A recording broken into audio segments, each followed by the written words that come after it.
let's explore the power of attention. Have you noticed wherever you put your attention, that's what lights up? Because attention is consciousness. Wherever we give our attention, that lights up.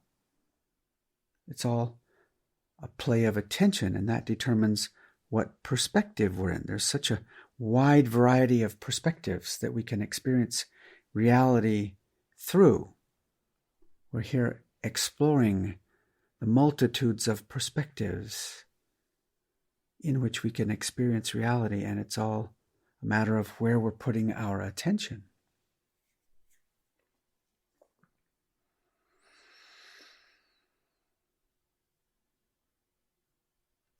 In this play of perspectives, I'm remembering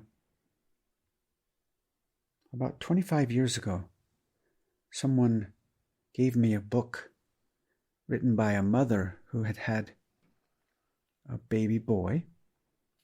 And after his birth, she noticed that he wasn't developing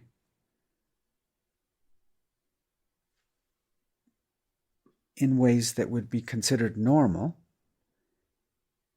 And many of her well-intending friends and family members kept urging her to take him in for an evaluation with the experts that know about these things. She resisted. She loved him and honored him. He hadn't spoken any words yet through all the early years of his childhood. Was very easily irritated by the world. Any stimulus, sensations were very difficult for him. And this is why the family members and friends kept urging her to take him in for evaluation. So this wasn't easy for her, and yet she loved him so much. Her love for him was so pure. And she didn't want to subject him to a bunch of testing and all of this, but eventually she gave in and went to the experts, and they did all of their evaluation and testing and everything. After they're all sitting there together, the team of experts, and this loving mom and her young boy sitting there all together, and the experts say to her, "We are sorry, but we need to let you know that your son is severely autistic and will never speak, will never be able to communicate. And this is going to be such a difficult life for you. We recommend, in cases like this, for you to just put him in an institution."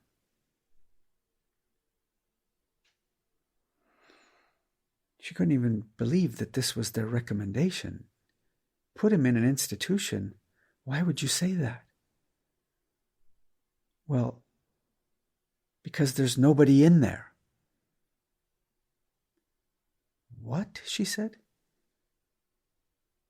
How could you believe such a thing? Of course there's somebody in there. I can feel him in there. I love him with all my heart. I would never put him in an institution. And she gathered her things and held him by his hand lovingly, and they left the office of the experts. And she continued to love him and honor him and do the best that she could to try to help him. So she started researching on her own to try to find what ways have other people been exploring that might make this more comfortable for him. One day, she came across a study of some people that were exploring these alphabet tablets with all of the letters of the alphabet on these tablets, and they were teaching people that are experiencing reality in this way, that tend to get thrown into that label of nonverbal, severely autistic. And what they were exploring was, with these alphabet tablets, pointing to the letters and saying the names of them and pointing out how you would spell words and create sentences. And even if they're not paying attention, you continue with it. And every now and then they would ask a question. And sometimes, it was pretty rare, but sometimes they would start pointing to letters and communicate a reply to certain questions. She was so inspired, so excited to hear this. She got one of these alphabet tablets and she began offering this to her son. Day after day, week after week, month after month, and there would be no response. He'd be over in the corner of the room, maybe rocking back and forth, making certain sounds or something, growling sounds or, crying or sounds like that. Never any words or any communication, just, sounds of irritation. But she would, make sure he's okay and all his needs were met and continue with the lessons. At least once a day they would do this. No reply. And she'd ask another question every now and then and no reply. And she just stayed with it. And she loved him. And she cared for him. And she did the best she could. And there were times where she started to doubt this. Would it ever be possible? Her mind would come in and say, what's the use? There'd be moments of frustration and wondering, was she doing the right thing? And she continued with it and would ask questions and there would be no reply. And one day, she asked a question and he started pointing to letters and responding. She grabbed her pen, started writing down all the letters and then combining them into words and where the gaps were, and she was astonished.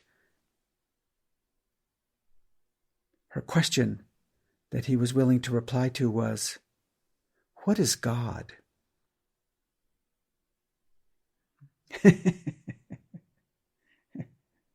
She just had to find the right question. And as she wrote down the letters he was pointing to and received his reply, her mind was blown. To this question, what is God? He replied, I see a God that is altogether lovely. Oh my goodness. Altogether lovely. Those three words.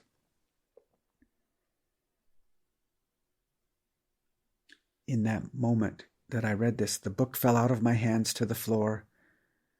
All of my attention dropped into my heart, and I wept with the elegance and the beauty of this true story.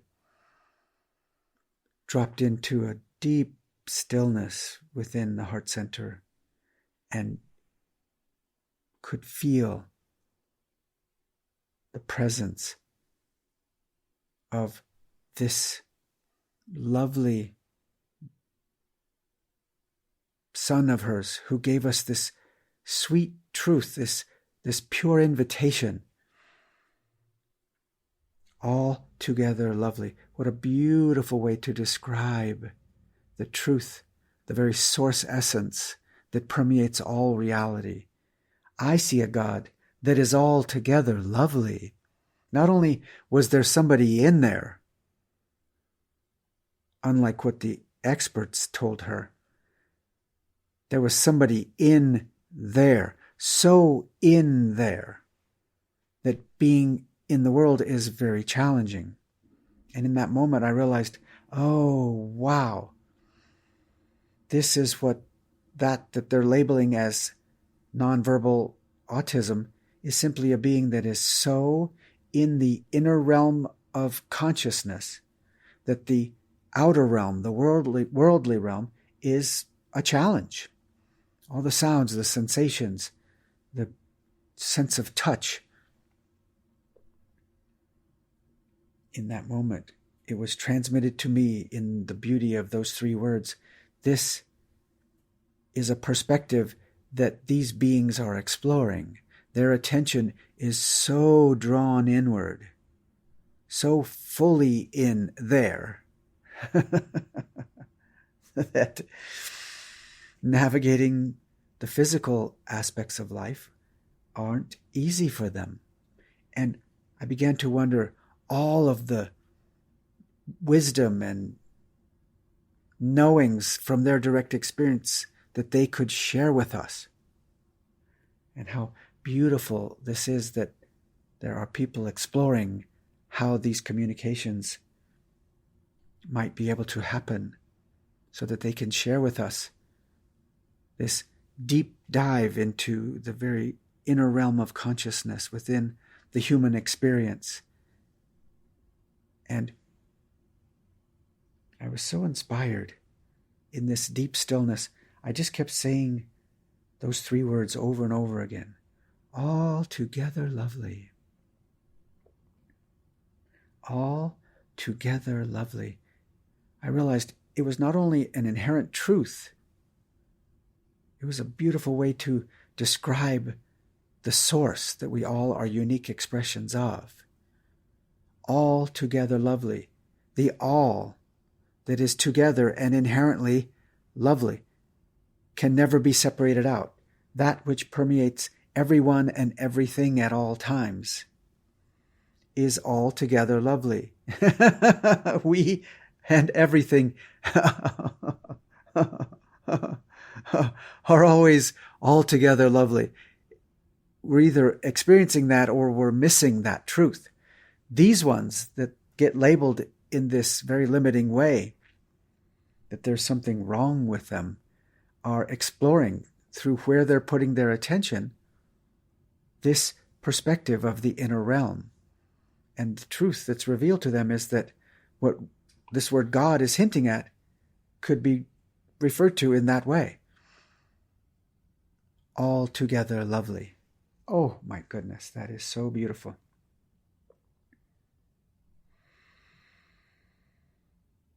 As I let myself be in the stillness of that pure transmission from those words, I just kept saying it over and over again. Altogether lovely. Altogether lovely. This is the truth. And I am so grateful for those who are exploring this. And now we're little by little getting to find out more of what they have realized in their inner realm exploration.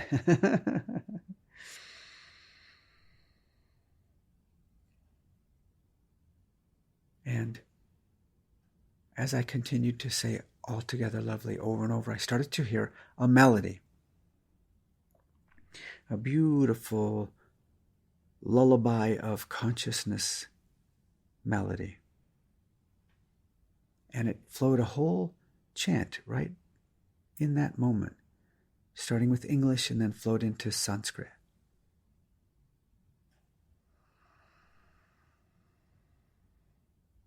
Altogether